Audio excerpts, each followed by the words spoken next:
Today we're going to look at the chain rule. So the chain rule is one of those rules that's really powerful, really useful, and actually really simple once you can see what's going on.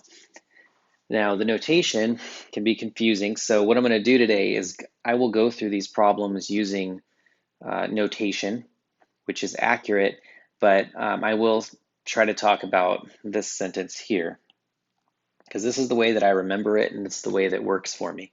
So if you can find a better way to remember these things, it's a lot easier, because to me, remembering notation like that, I have a lot of things in my head that look like that that I have to memorize. So adding to that list just makes it confusing to me, but you might like that. So if you have a function inside of another function, to take the derivative of that, it's f prime of g of x times g prime of x. And the sentence that I use to remember this is the derivative of the outside, leaving the inside alone, multiplied by the derivative of the inside. And that makes more sense to me, and it won't make sense to you until we see a couple of these. So let's just do one of these. A lot of the times with the chain rule, you can't tell when you're supposed to use it because it doesn't look like functions are plugged into other functions. That's the first challenge to it. Like secant squared x. What's plugged into what? What we're going to do with this one, though, is take this. It's a notational anomaly that where we put this square. A long time ago, they made a mistake and just stuck with it. So it can either go right above secant or on the outside. When you see it in this way, it looks like a function is inside of another function. So let's start naming our functions. And what I'm going to do is I'll rename this function h, because I don't want to be more confusing than I have to be. Okay, so I'll try to keep this notation above on the screen as well. So h of x is secant x squared.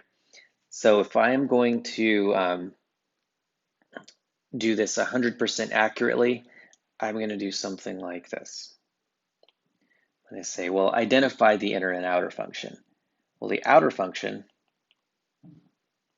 is x squared. The inner function is secant squared. Or not secant squared, just secant. So what we're going to do, take the derivatives.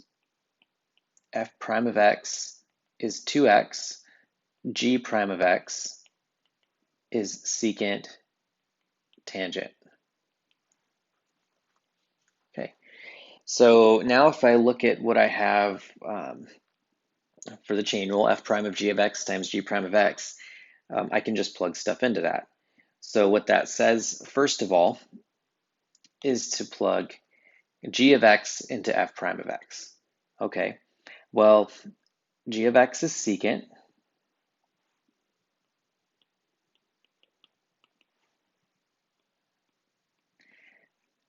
And it says to plug that into f prime.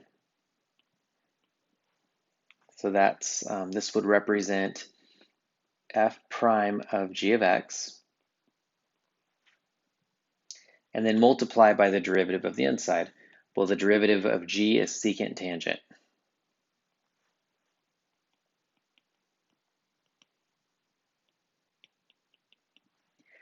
So that is the notationally accurate way to do these problems.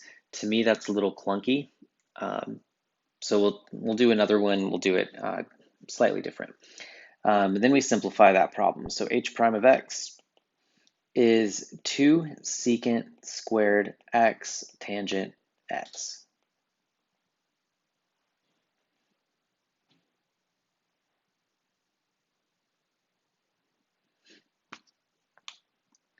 Okay, so next example, f of x is the square root function.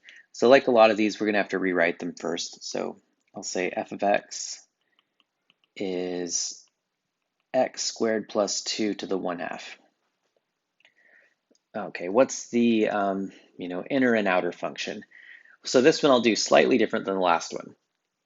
I'm going to use that statement, identify the inner and outer. So the inner function is x squared plus 2.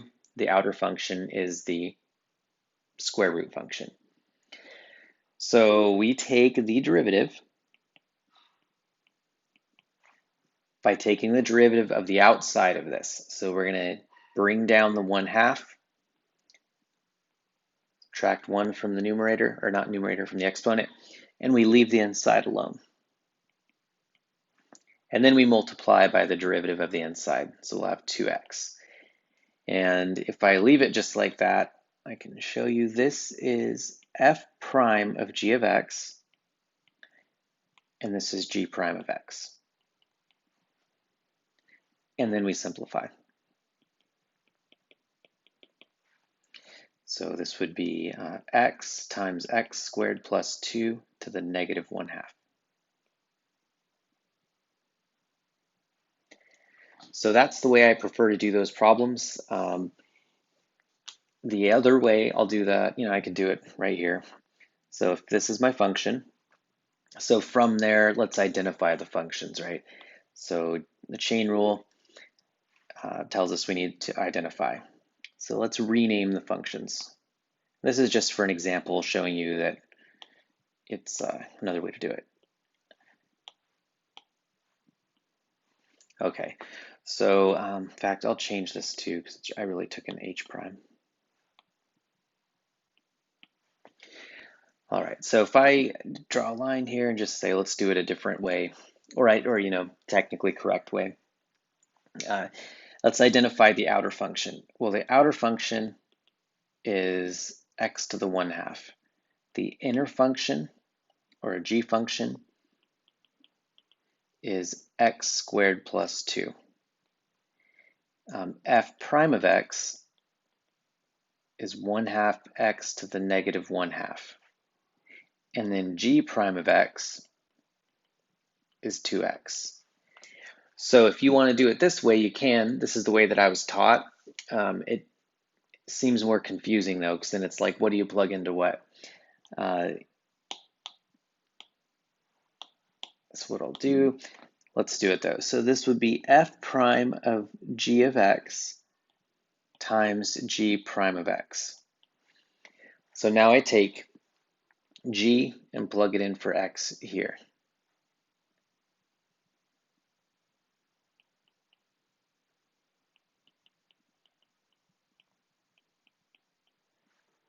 So honestly, I'm losing the will to live already because it's too much work. So then multiply by g prime of x, which is 2x, and then simplify.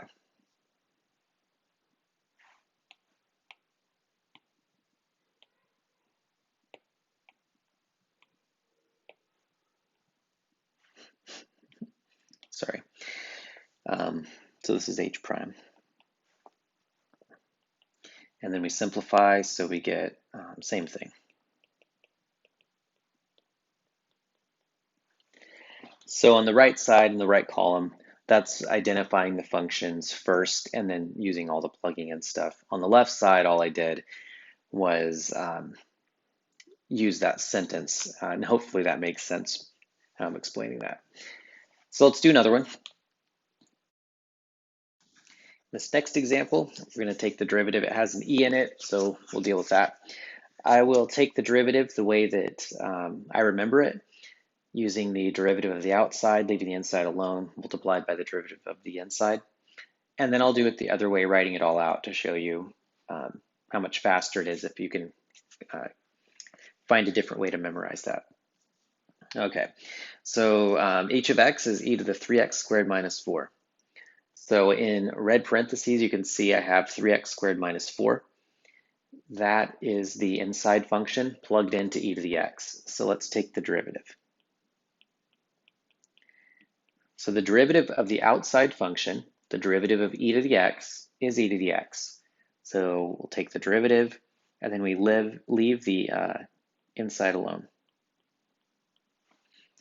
Okay, so this is f prime of g of x. Then we multiply by the derivative of g of x, which is 3x squared minus 4. So that's going to be 6x.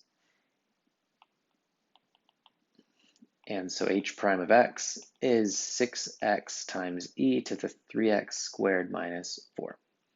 And you would be done. So if we do it the other way, which we will on the right here, you'll see that it's a few more steps and we have to identify things and all that. So the outer function, or f, we already said is e to the x. The interior function is g, which is 3x squared minus 4. And then we have to take the derivative of those. So f prime of x is e to the x, and g prime of x is 6x. Okay, then we take the chain rule,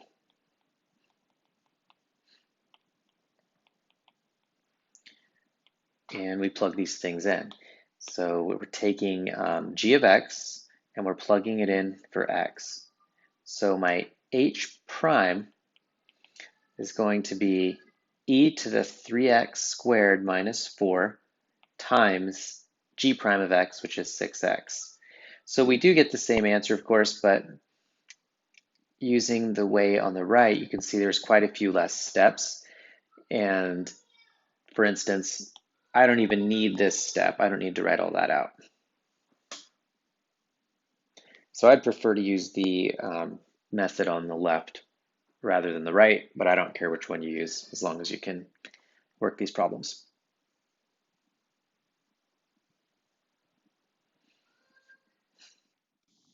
All right, so just like with the other rules, sometimes you have to use the chain rule, product rule, quotient rule multiple times in the same problem. So this would be an example of that.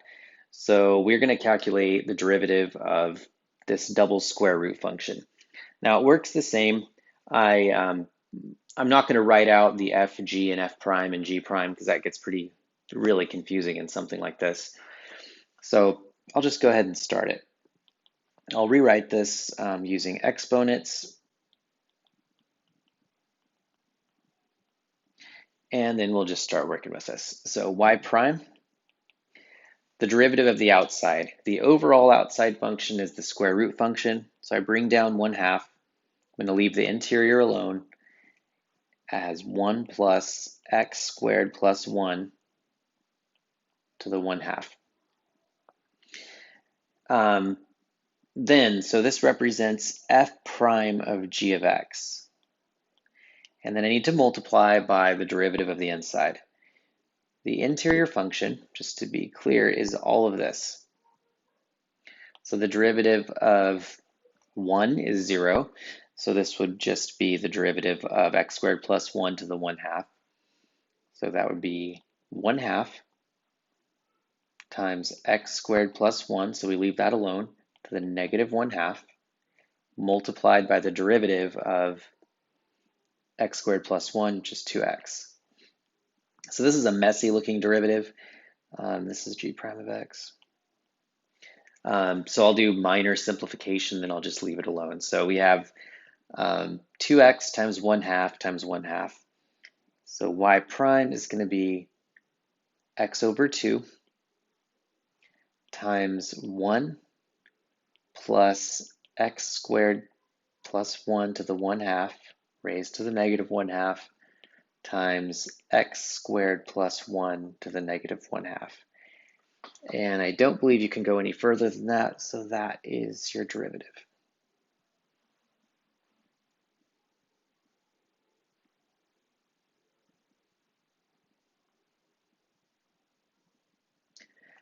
All right, last example here.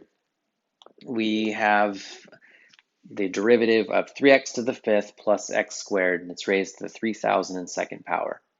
So like I said a couple weeks ago, if you get something like this, you need to write it out, multiply it out, and then use the power rule. So I will start doing that.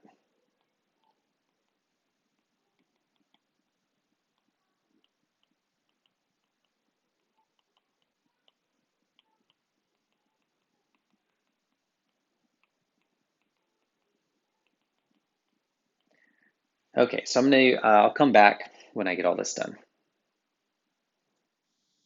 In this example, we're going to take the derivative of 3x to the 5th plus x squared raised to the 3002nd power.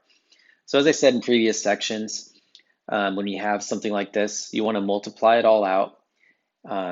get all your terms, and then use the power rule. So what we first have to do is write this out a few times.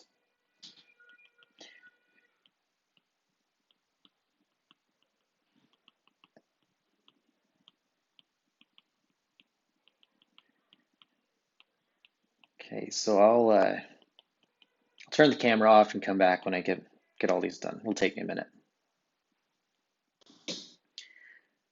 So I finally got most of these written out, and so normally we would just multiply these all together, get all your terms, then take the derivative of each one using the power rule. But funny thing happened, my pen ran out of ink, so I'm gonna have to find some other way to do this. Forgive me, I am a dad. So let's use the chain rule.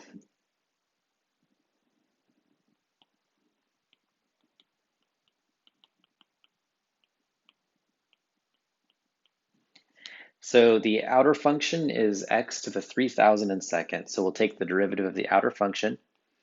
So bring down the 3002, leave the inside alone, subtract 1 from the exponent.